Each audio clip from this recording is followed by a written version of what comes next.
I'm wearing an orange shirt today, as I did yesterday, in support and commemoration of the Truth and Reconciliation Day here in Canada.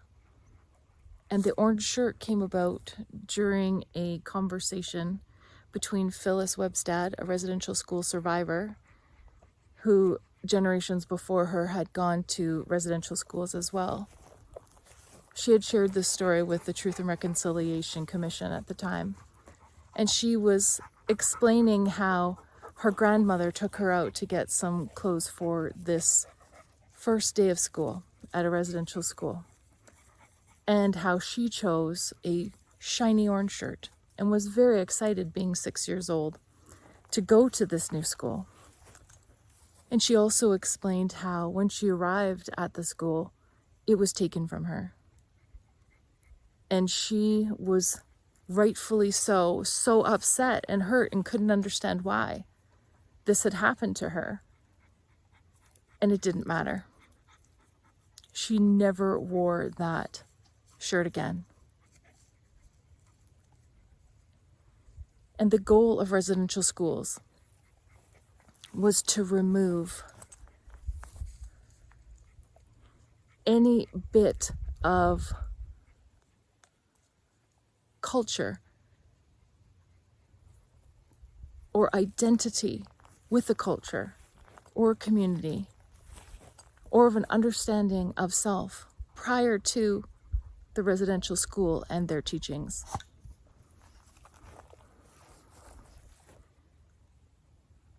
And from that moment forward, the orange shirt became a represented symbol of the Truth and Reconciliation Act for residential school survivors, as that story, Phyllis's story,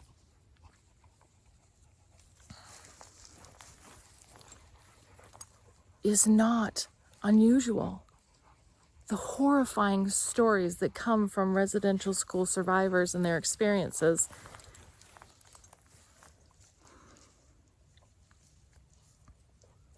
is hard to even grasp for those of us who have not experienced those atrocities firsthand. And so I wear this orange shirt to do my part, to show support, and to be part of the solution rather than the perpetuation of a problem.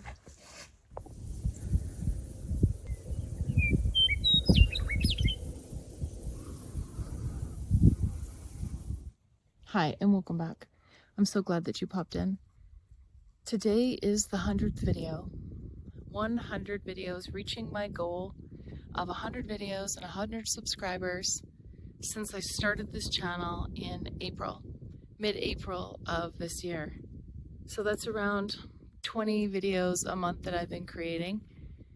And I came up with this goal not very long ago, actually, probably about a month and a half ago. It just came out of the blue that I felt if I set a SMART goal, one that I could actually achieve, it would help me to maintain my momentum and not get pulled into all the distractions that society is throwing at us right now. All of the challenges and the experiences that are demanding our attention. And having created this goal and now having achieved it, and achieving it on such an important day of truth and reconciliation here in Canada, recognizing the residential school survivors, and to step into a day of contemplation, empathy, and recognition for all that they have survived. And I feel that it is so important for everyone to take a few moments today, regardless of whatever country you live in. The effects of colonization and colonialism span the globe, having a foreign power take from a less powerful nation whatever they so choose, their resources, their people, whatever it is. We all have that experience. And residential school survivors here in Canada have experienced intergenerational trauma from those events.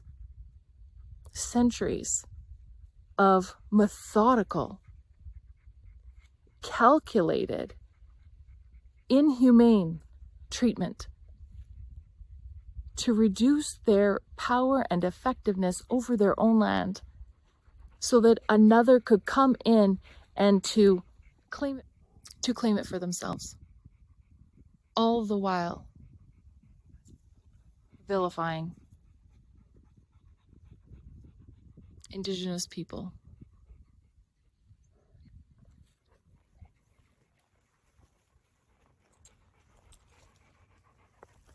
So take a moment today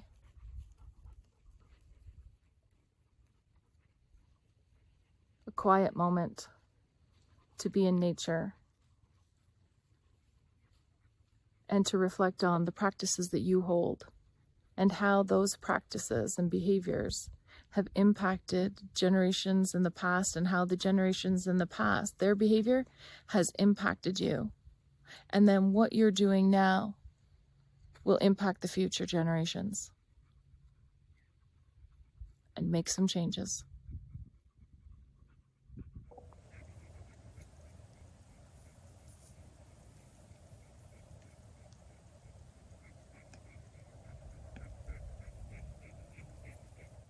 So what have we learned? What have we learned? We have learned that the effects of orchestrated invasions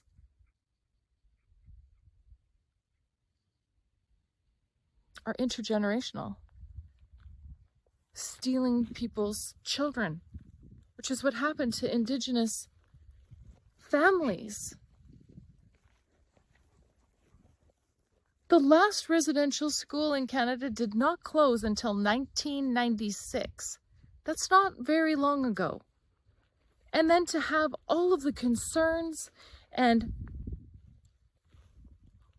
horrifying stories and experiences just dismissed, disregarded, to be told that it was lies and that it was untrue, and consider the source of this information as though Indigenous people were not a reliable source of their own story. And what is happening now? How is that different from what's happening around the world? And now we have a greater ability to see,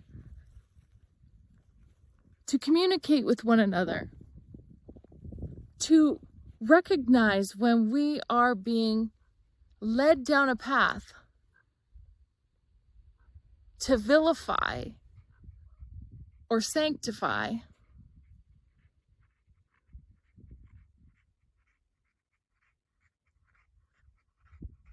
those who have an entirely different agenda, self-focused, self-serving, inhumane. So what have we learned from this? Because the Indigenous people were not the only people who suffered at the hands of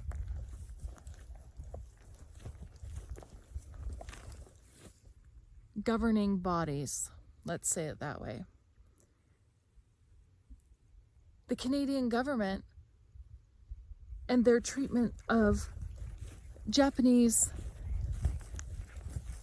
people who had settled here and who had built businesses and who had worked so diligently to support and build up this country, only to be treated again with such disdain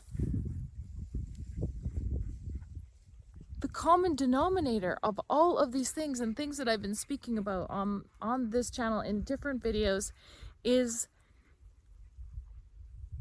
when someone wants to remain in power or something or a structure or a plan,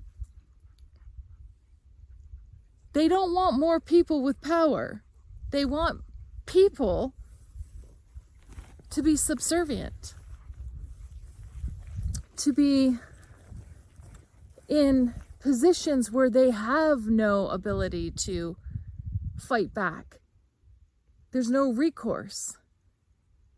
If you've removed all of their community, if you remove their culture, if you remove their ability to communicate soulfully, if you separate them from everything and everyone they know, and you force feed information, and you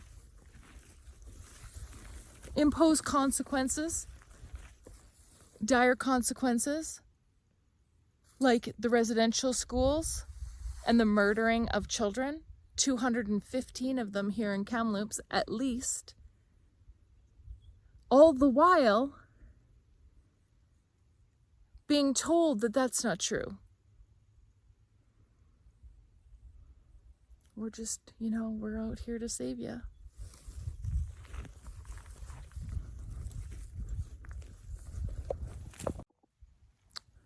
What we can do, the only thing we can do, we cannot change the past. We cannot go back and correct the things that were done. What we can do is acknowledge it and to learn from it, and then to mindfully move forward, and not from a insulated place of knowing better for others. It's listening. It's hearing. It's genuinely being interested to know what another needs and wants from within them.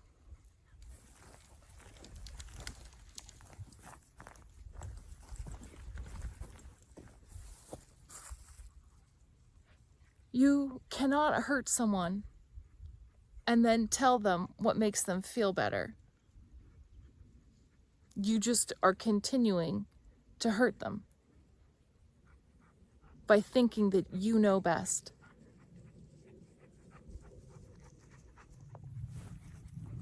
When I set the goal of 100 videos and 100 subscribers by the end of September, I did not plan for my 100th video to be on September 30th. My intention was to have created the videos and to celebrate on the 30th, not to make the video on the 30th. However, life took me down a different path.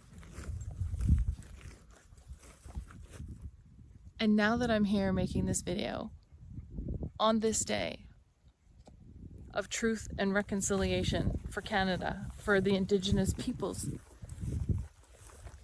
of Turtle Island,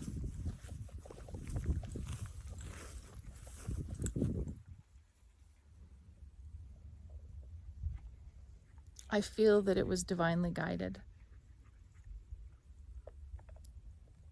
It feels meant to be talking about truth and to be talking about reconciling. For humanity needs to be doing that right now, to be very real and transparent about what is happening in our universe, and to come together to reconcile old challenges and issues, and to come up with solutions that are informed by those who have been hurt.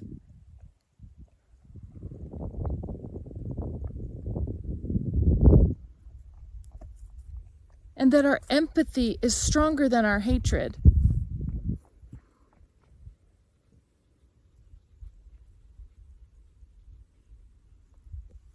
And that cohesion, integration, acceptance, and understanding becomes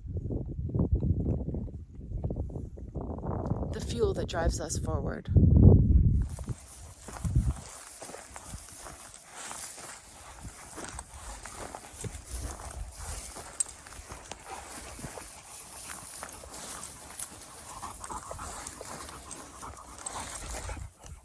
Out of respect for Indigenous people,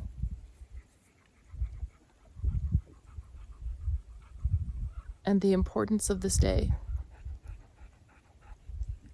I would like to dedicate the rest of this video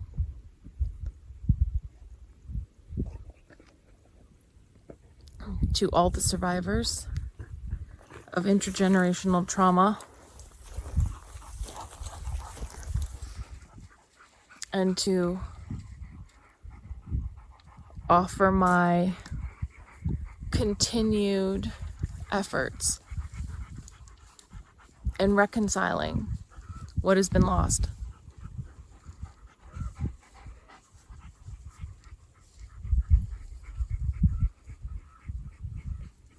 When you see that your culture has been part of the problem, the only way to heal is to become part of the solution.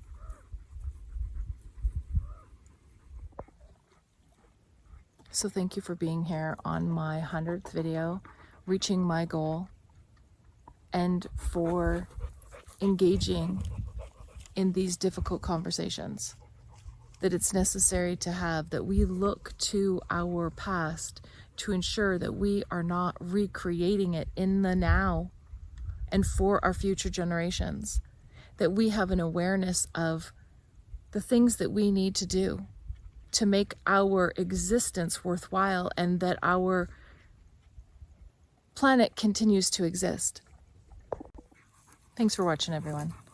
And until next time, stay safe and stay connected, and we'll see you really soon. Bye.